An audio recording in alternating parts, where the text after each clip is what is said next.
Greetings, Earthlings! Today I'm back with a review of a brand new microphone from Beyerdynamic. That microphone being the Beyerdynamic M90 Pro X. If you are interested in this microphone, it will cost you around $350. Like always, I'll throw some links in the description down below. Also, in the sake of full disclosure, I do need to let you know that Beyerdynamic sent me this microphone free of charge for the sake of making this review. With that out of the way, for this video, I will be running the microphone directly into the Focusrite AT2020 2nd Gen, 48 volts on, gain set at 11 o'clock, 24-bit 48 kilohertz. I will not do any kind of post-processing, but I may have to boost it a little bit in post. So go ahead and check the doobly-doo to see what I diddly did. And now let's talk about what comes in the box. Of course, you are going to get the microphone. You will get a dust cover to protect the microphone. You'll get a plastic shock mount, which does come with a 5/8 to 3/8 inch microphone stand adapter. You'll get a pop filter and a little bit of documentation. Then as far as the build quality, I don't have any complaints about this thing. It has an all-metal body as well as a very firm metal mesh grille. Does not have any kind of give to it.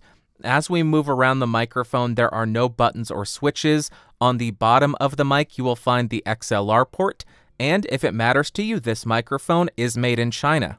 Then as far as the specs, this microphone has a super cardioid polar pattern, a frequency response of 20 Hz to 20 kHz, a sensitivity of around -29 dB, a max SPL of 133 dB, an EIN of, I believe, 5.6 dBA, which is amazing, and an impedance of 180 ohms. Now I am rotating the microphone around to 90 degrees so you can hear the off-axis rejection and coloration.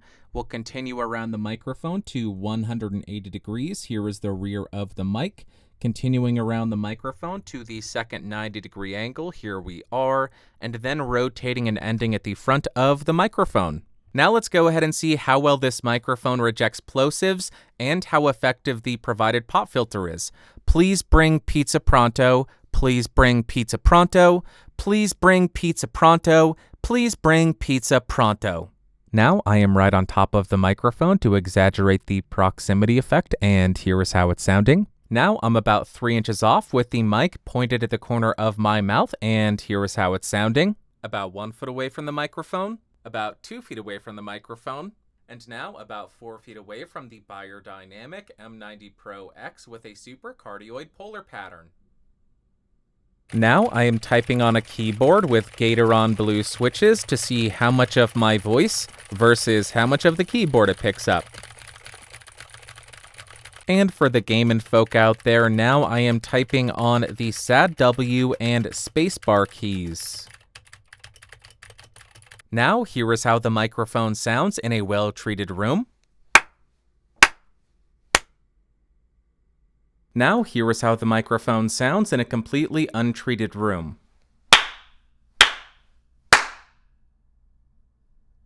Next, in order to see how effective the provided shock mount is, I'm going to go ahead and tap on my desk so we can see how much of that noise it can reject. And then I will tap on the boom arm.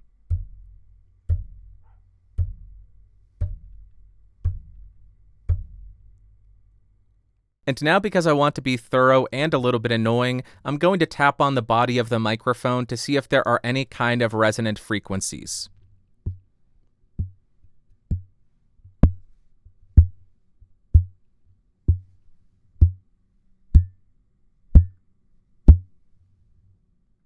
Now we're going to do a quick spoken word comparison between the Beyerdynamic M90 Pro X and a bunch of other microphones that are available on the market so we can see how it stacks up against the competition.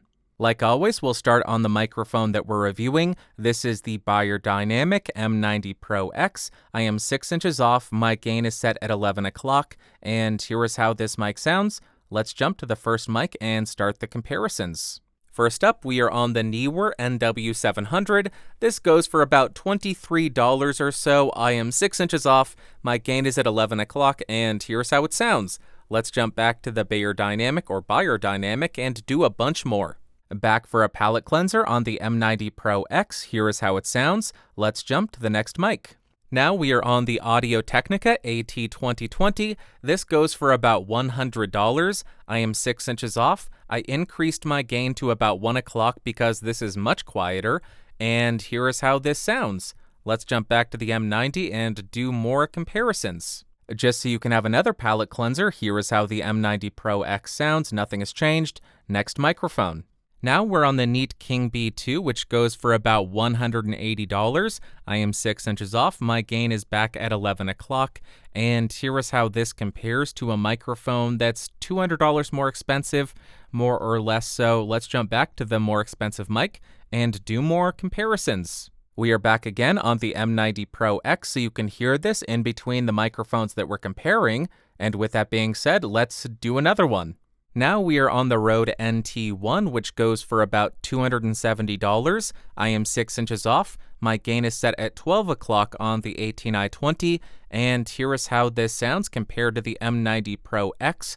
Which of these do you like better? Let me know, and let's do more tests. This is the Beyerdynamic M90 Pro X again. Here's how it sounds. Next mic. Now we are on the Lewitt LCT440 Pure. This is another microphone that goes for around $270. 6 inches off, gain set at 11 o'clock. And here is how this sounds compared to the M90 Pro X. My voice is going. Let's jump back and do 3 more, I think. Again, here is how the microphone sounds, the M90 Pro X. Listen to it, get a good feel for it, and let's do another comparison right now. We are on the Sennheiser MK4. This goes for around $300, 6 inches off, gain set at 1 o'clock. And here is how this compares to the, I almost called it the Rode NT1, the M90 Pro X. Let's jump back and do 2 more comparisons. I think we have 1 or 2 more to go, so here is the M90 Pro X. Listen to it, understand it, and let's do another one. Now we are on the Shure KSM32. This is a cardioid-only condenser microphone. It goes for around $500. No pads, no filters engaged, and here is how this compares. Oh, gain at 1 o'clock, still 6 inches off, and this is how it compares to the Beyerdynamic. Let's do 1 more.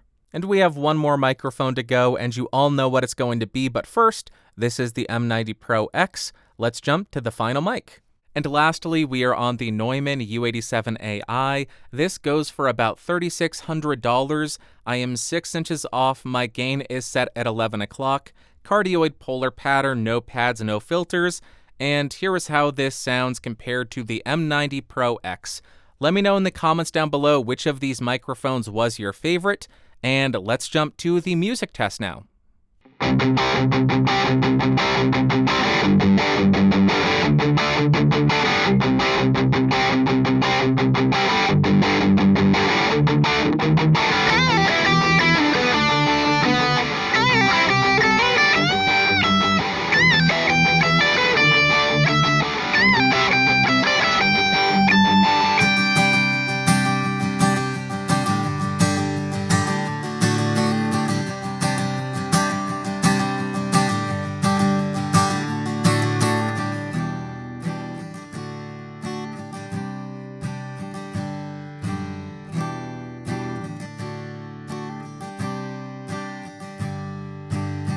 I don't really have too much to say today, and I don't really know which chords to play at all, 'cause I've gotta write a new song every week, and I'm not creative, so they all sound the same.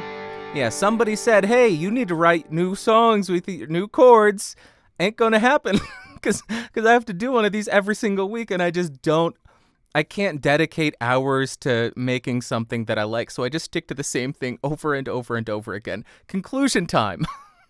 All right, so Beyerdynamic released the M90 Pro X along with the M70 Pro X, and I was quite disappointed with the M70 Pro X. This microphone is much more in form with what I would expect from a brand like Beyerdynamic. But first up, as far as pros, the first thing does have to be that self noise. With 5.6 dBA, that's never going to cause you any problems. Secondly, I did find that the off-axis coloration on this thing is pretty inoffensive, so if you do have reverberation or sound making it into the sides of this mic, it won't end up ruining the recording. And lastly, I found the pop filter to be very effective. Please bring pizza pronto. That's pretty good. And then as far as cons, I don't think the microphone did the best job with background noise rejection, so if you have a bunch of ambient noise or if you're in a completely untreated room, I don't think it would be the best fit. Also, the shock mount did let through quite a bit of lower frequencies. So if you are planning on using this in an environment with a ton of low-end rumble, that may be an issue. And although the microphone wasn't overly sibilant on my voice, if you have an extremely sibilant voice, I do think this microphone would be quite unflattering. And now, what are my overall thoughts and opinions of this microphone? On the electric guitar, you can get some crazy aggressive tones out of it. The low end is full but not muddy or boxy. You do get a fairly neutral lower mid section. Then in the upper mids, you get a bit of a bump, so it's a little bit more forward. And then in the treble and air, you can get a ton of bite out of this thing. Really some aggressive sounds if you want them. And to my ears, for a brighter microphone, I thought it handled the upper register of the guitar pretty well. Then on the acoustic guitar, you are still getting that full-bodied low end, but it doesn't come across as muddy or unclear. Then in the upper mids, you're getting this pushed and slightly more forward sound. And then the real standout here was the treble and air. You are getting an extremely clear and detailed and articulate sound, but it doesn't come across as overly brittle.